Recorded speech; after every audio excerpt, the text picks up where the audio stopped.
Alright guys, we're down to the last two, and I didn't save the hard ones for the last for once. I got what I hope is low-hanging fruit here.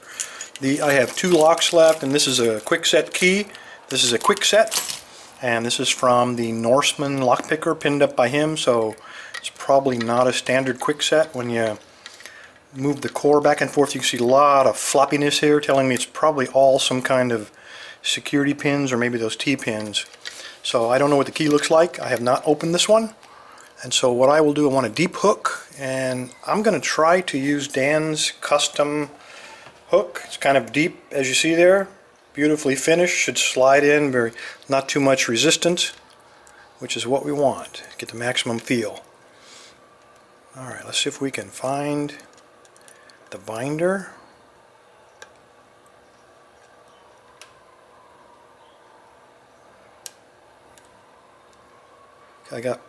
Feels like pin 5. Let's get counter rotation on the core, and then I think we got him.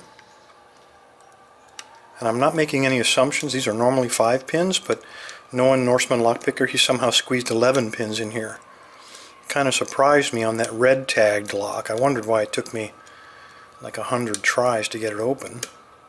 Okay, that was pin 3. I just felt a little give. I'm not saying that that was set, but I got a click out of him. So who knows what's inside of here. We've seen a mixture of commercial pins and handmade pins in some of his locks. So I assume nothing.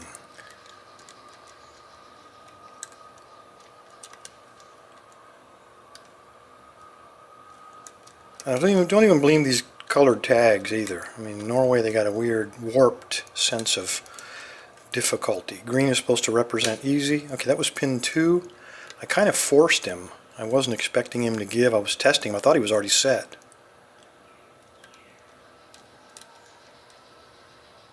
Anyway, the red tags turned out to be damn near impossible.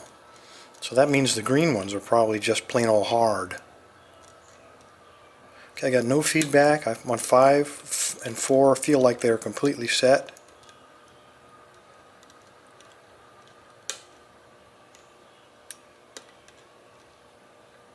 And I'm getting a little bit of counter rotation from 1. Very little, so I'm going to take a chance. And I heard something drop in the back. It's okay. It just means I got them out of the right order.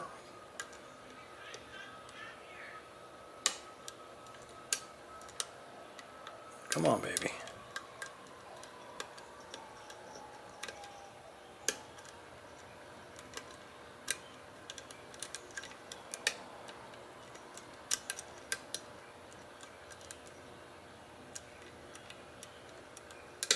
Okay, that was 3, so he had fallen down when we set 1.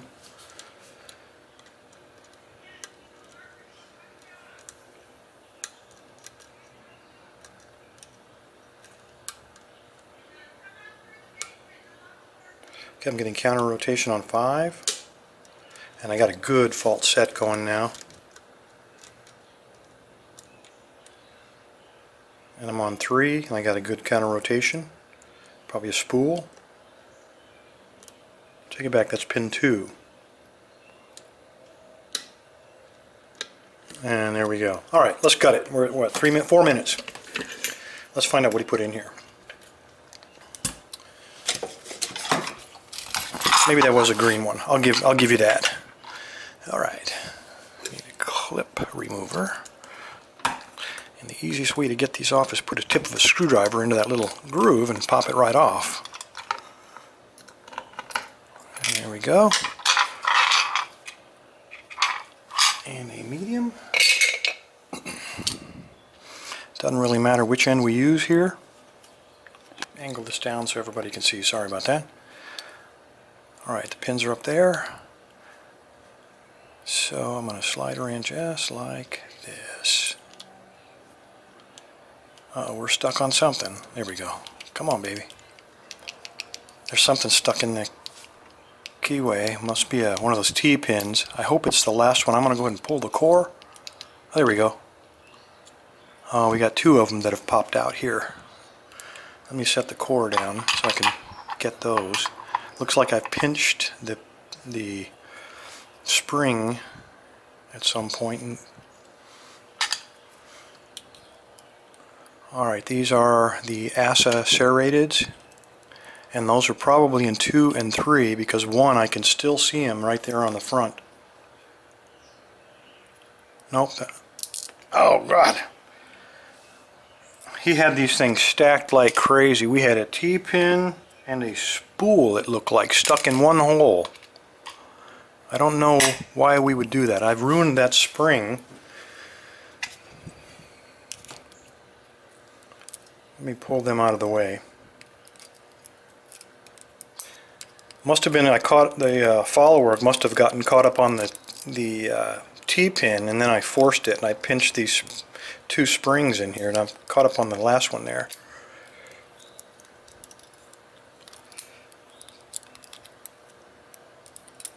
I really mangled him, so we need to put a new spring in. Okay, we got a spool.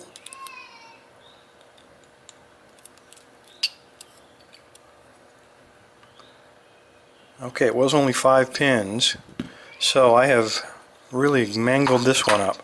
I don't know which one these was in. This was in, fellas. It was probably one of the ones in the front, but it's impossible to reconstruct it at this time. But here are the pins. Let's see what we got in the core itself. Okay, typical. It's cut down in the middle. Looks like he machined it down. This is actually I made this. I call this a rail. I was hoping to get a false shear line, and now he's used my own trickery against me. Thanks a lot there, buddy. Standard, standard, standard. Oops. Okay, all these are standards. Nothing tricky about these. So what he used? He used my own false shear line against me. Thank you, buddy. And he stuck some pins in there. I sent him all standard pins. And so what he's done is, again, we had, and I don't know the exact sequence because they all popped out. We got a T-pin, which is probably causing me some problems. We got 2 spools, and we have 2 of these ASA serrated things. Anyway, Norseman Lockpicker again with the trickiness. Thank you, sir. Appreciate the lock. Everybody else, stay safe, stay legal, and stay away from his locks. Jesus Christ.